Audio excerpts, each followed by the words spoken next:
के दर्शन करके भरत जी महाराज चरण पादुका ला करके राज सिंहासन पे स्थापित करके और अयोध्या की व्यवस्था सेवकों को सौंप करके नंदीग्राम में रह करके साधन भजन करते हैं मानो भरत जी।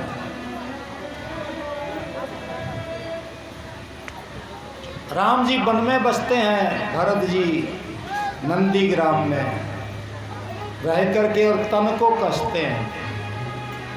देखो हम लोग ये सोचते हैं कि बोले वन में जाने से, जंगल में जाने से, गुफाओं में रहने से ही साधन भजन होता है, पर भरत जी महाराज ने ये सिद्ध किया।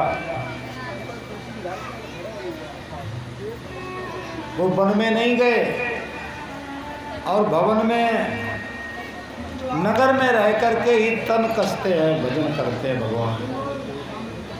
तो एक राम जी श्री राम वन में रह करके तपस्या करते हैं और भरत जी भवन में रह के करते हैं। गोस्वामी जी ने लिखा, दोहु दिस कह समुझ कहत सब लोगू और सब विधि भरत सराहन जोगी।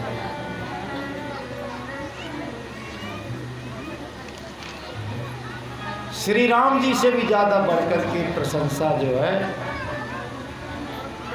भरत जी की गई।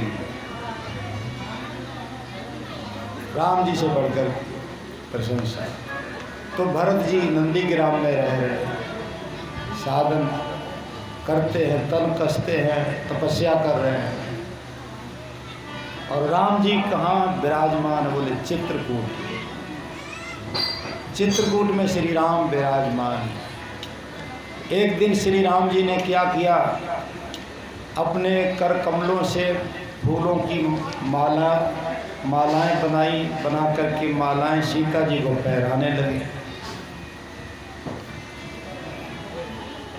तो ये लीला इंद्र के पुत्र जयंत ने देखी तो उसके मन में संशय उत्पन्न हो गया। बोले इन राम जी को तो परमात्मा कहा जाता है, ब्रह्म कहा जाता है, ये ब्रह्म कैसे है समझ में नहीं आ रहा है। ये कैसे ब्रह्म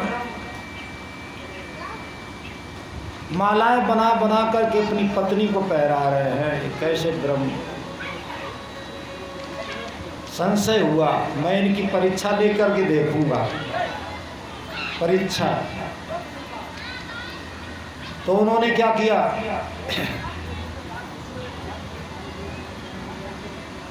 परीक्षा के लिए जयंत ने कौवे का रूप बना करके और सीता जी के चरणों में चोंच मारी। और परीक्षा कैसे लेगा? बोले मैं कौवे का रूप बना करके सीता जी के चरणों में चोंच मारूंगा और कहीं राम जी ने मुझे पकड़ लिया तो मैं समझ जाऊंगा कि ये ब्रह्म है, मुझे दंड देंगे। और मैं भाग गया, पकड़ नहीं पाए। ब्रह्म नहीं होंगे तो मुझे पकड़ ही नहीं पाए, तो मैं भाग जाऊंगा। मुझे पकड़ नहीं पाया तो मैं समझ जाऊंगा कि कोई साधारण राजकुमार नहीं। तो संशय में पड़ गया जयंत। तुलसीदास जी महाराज ने लिखा, उमा राम गुण गूढ़ पंडित मुनि पावे बिर। भगवान के जो चरित्र होते हैं बड़े गूढ़ होते हैं। जो श्रद्धावान संत भक्त होते हैं वो तो भगवान के चरित्रों को देख करके संशय नहीं करते और वैराग्य को प्राप्त होते हैं। और जो मूर्ख लोग होते हैं वो चरित्र भगवान का देख करके संशय में पड़ जाते हैं। अरे भगवान ने ये कैसे किया, वो कैसे किया। पावहि मोह विमूढ़ जे हरि विमुख न धर्म रत। जो भगवान से विमुख हैं, धर्म में जिनकी प्रीति नहीं है, वो मूढ़ता को प्राप्त होते हैं। ऐसे भगवान के चरित्र देखते हैं। राम जी की परीक्षा लेना चाहता है। श्री राम ने देखा एक कौवे ने सीता जी के चरणों में चोंच मार दी। तो जिन सीकों के द्वारा वो फूलों की मालाएं बना रहे थे उन्हीं में से एक सिंह को अभिमंत्रित करके और उस कौवे के ऊपर चला दिया राम जी ने, श्री राम ने। अब वो कौवा भागा भागा भागा, कहीं ब्रह्मा जी के पास गया, कहीं शंकर जी के पास गया, किसी ने बैठने तक के लिए उसको नहीं कहा। राखी को सकै राम कर द्रोही। जयंत ने ये सोचा कि ये जो राम जी का बाण मेरे पीछे पड़ा है, मैं एक काम करता हूँ, एक कौवा शरीर यदि मैं छोड़ दूँ तो ये बाण मेरा पीछा छोड़ देगा, क्योंकि हमने जो अपराध किया है कौवा शरीर से ही तो किया है। कौवा शरीर छोड़ के दूसरे शरीर में चला जाता हूँ तो ये बाण मुझे छोड़ देगा। तो उसने क्या किया, कौवा शरीर छोड़ करके दूसरे शरीर में प्रवेश किया। तो राम जी के बाण ने कौवा शरीर का पीछा छोड़ करके जिस शरीर को उसने पकड़ा उसी का पीछा डाउन है, ज़्यादा डाउन है, क्योंकि बोले जिसने खता की है सजा उसे मिलेगी। जैसे ट्रक के पहिए के नीचे आकर के अगर कोई मर जाए तो सजा किसे होगी, ड्राइवर को। पर प्रश्न ये उठता है कि ड्राइवर तो खिड़की के भीतर बैठा था, उसने तो छुआ तक नहीं उसको, पहिए के नीचे आकर के मरा है, ये प्रश्न होगा। परंतु भले ही वो ट्रक के पहिए के नीचे वो दब करके मरा है, पर उस ट्रक का संचालन कौन कर रहा था, जो संचालन कर रहा था, उसको जो चला रहा था, उन्हें सजा उसे होगी, उसे बना रहे हैं। ऐसे ही आप जानते हैं हमारे और आपके जो शरीर है, पाप और पुण्य तो इन शरीरों के द्वारा ही होते हैं, परंतु इनका जो संचालन करने वाला है उसका फल उसको मिलता है, चाहे पाप करे चाहे पुण्य करे। पर पाप और पुण्य की क्रिया शरीर से ही होती है। तो ट्रक तो जड़ है, उसका संचालन करने वाला चेतन ड्राइवर खिड़की के भीतर बैठ करके संचालन कर रहा था, इसलिए सजा उसे होगी। ऐसे ही हमारे और आपके शरीर जो है ना, ये जड़ है, ट्रक की तरह जड़ है, पर इनका संचालन करने वाला ड्राइवर चेतन है। इसलिए वो जैसा कर्म करता है उसको फल भोगना पड़ता है। तो कौवे ने शरीर में जो सीता जी के चोंच मारी है, तो ये पाप की क्रिया तो शरीर के द्वारा हुई, पर कौवे शरीर का भी जो संचालन करने वाली है कर बोले वो आत्मा है, चेतन है, सजा उसको। तो धर निज रूप गयो पितु पाही। वो कौवा शरीर छोड़ करके दूसरे शरीर को पकड़ करके उसमें प्रवेश करके अपने पिता के पास गया जयंत, परंतु राम विमुख राखा तेहि नाही। राम जी से विमुख होने के कारण इंद्र ने भी अपने पुत्र जयंत की रक्षा नहीं की। ब्रह्मा जी के वहाँ रक्षा नहीं हुई, शंकर जी के यहाँ रक्षा नहीं हुई, इंद्र के यहाँ रक्षा नहीं हुई। तब तो निराश हुआ, फिर निराश होकर के भागा, फिर भागा।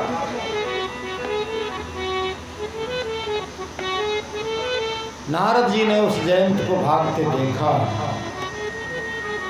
नारद देखा विकल जयंता, नारद देखा विकल जयंता, लौकी दया को मल चित संता, लागी दया को मल चित संता।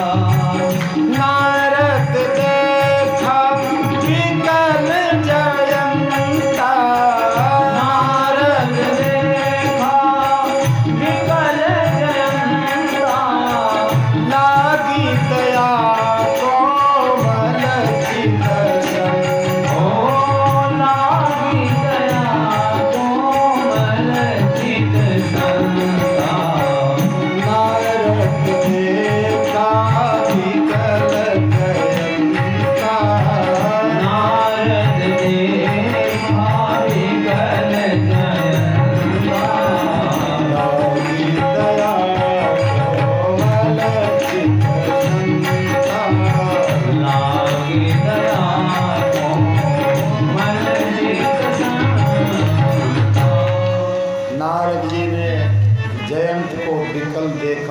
कोई देखा तो उन्हें दया आ गई। ध्यान देना, जो दया ब्रह्मा जी को नहीं आई, इंद्र को नहीं आई, वो नारद जी को आ गई। लागी दया कोमल चित संत। जो भगवान के भक्त होते हैं उनको विशेष दया आती है दूसरों का कष्ट देख करके। लाग दया कोमल चित संत। और आप जानते हैं, बोले दया जो है बोले धर्म का मूल है। अंदर पहले दया भावना जिसके होगी बोले वही धर्म पर चल पाएगा। दया धर्म करवा लेती है, दया धर्म करवा ले। दया धर्म का मूल है, पाप मूल अभिमान है। और तुलसी दया न छाड़िए जब तक घट में प्राण। दया धर्म का मूल है। आज के माइक सबसे घटिया है। नारद जी को दया आ गई, उसको विकल दुखी देखा तो कहा, भाई जयंत बड़ा विकल दुखी दिख रहा है, क्या हुआ? तो वो कह रहा है, बोले महाराज मैंने ऐसी मूर्खता की है, उसका फल पा रहा हूँ। क्या किया तुमने? सीता जी के चरणों में चोंच मारने का अपराध किया है। बहुत ठंडा है। एक दिन मैंने बताया था ना, एक अपराध होता है, एक पाप होता है। शास्त्र ने जो काम मना किया है वो यदि हम करें तो पाप लगेगा। और किसी के मन के विरुद्ध करना, उसको पीड़ा पहुंचाना, इससे अपराध लगता है। शास्त्र की बात आप ना मानो तो शास्त्र को इतनी पीड़ा नहीं होती, पर सामने किसी चेतन की अंतरात्मा दुखाते हैं हम, बिना मतलब पीड़ा पहुंचाते हैं, तो इससे अपराध लगता है। आपको एक बात बताओ,